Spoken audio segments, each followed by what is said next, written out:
আমি এখানে নিয়েছি কাঁচামরিচ, পেঁয়াজ, রসুন এবং মটর শাক।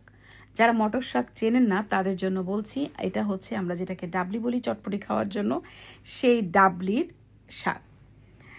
আসসালামু আলাইকুম, স্বাগতম জেসমিন রসোই ঘরে। আজকে আরও একটা নতুন রেসিপি নিয়ে আসছি।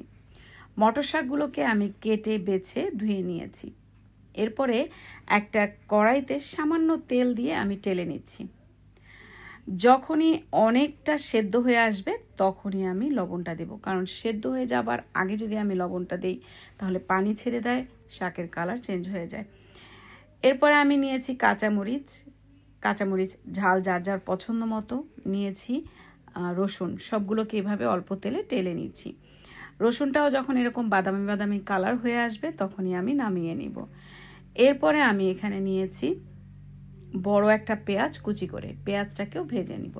যারা সব সময় আমার ভিডিওগুলো দেখেন কিন্তু এখন পর্যন্ত আমার চ্যানেলটিকে সাবস্ক্রাইব করেননি, আশা করি আমার চ্যানেলটিকে সাবস্ক্রাইব করে রাখবেন। যারা ফেসবুক পেজ থেকে দেখছেন ফেসবুক পেজটিকেও ফলো করে রাখবেন আমাকে সাপোর্ট করার জন্য। পেঁয়াজটাও যখন হালকা বাদামি হয়ে আসবে তখনই নামিয়ে নিব। সবগুলো উপকরণ একসাথে বাটিতে নিয়ে নিয়েছি পেঁয়াজটা বাদে। এবার আমি একটা হ্যান্ড ব্লেন্ডারের সাহায্যে ব্লেন্ড করে নিব। আপনারা চাইলে পাটায় বেটে নিতে পারেন। পাটায় বেটে নিলে পেস্ট খুব সুন্দর হয় এবং সেটা খেতে অসাধারণ লাগে। যারা পাটায় বাটতে কষ্ট হয় তাদের জন্যই আজকের এই ব্লেন্ডারে দেখিয়ে দেয়া। হ্যান্ড ব্লেন্ডার দিয়ে ব্লেন্ড করেছি। সবগুলো এভাবে পেস্ট তৈরি হয়ে যাওয়ার পরে আমি এর ভেতরে দিয়ে দিব ভেজে রাখা পেঁয়াজটা দিয়েও আমি বেশি সময় ব্লেন্ড করব না, সামান্য একটু ব্লেন্ড করে নিব। আমি আগেই দেখিয়েছি কিছুটা লবণ আমি এখানে ব্যবহার করেছি। টেস্ট বুঝে আমি আবারও সামান্য পরিমাণ লবণ দিয়ে দিয়েছি। লবণটা দিয়ে আবারও মিশিয়ে নিচ্ছি।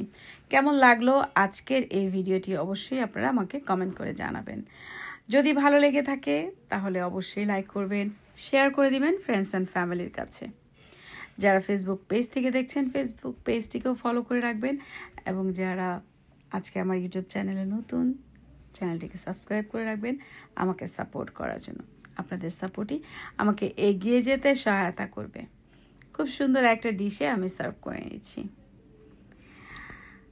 আজ এ পর্যন্তই। অন্য কোনো সময় নতুন কোনো ভিডিও নিয়ে আবারও আপনাদের সামনে হাজির হয়ে যাব। সে পর্যন্ত ভালো থাকবেন, সুস্থ থাকবেন। আল্লাহ হাফেজ।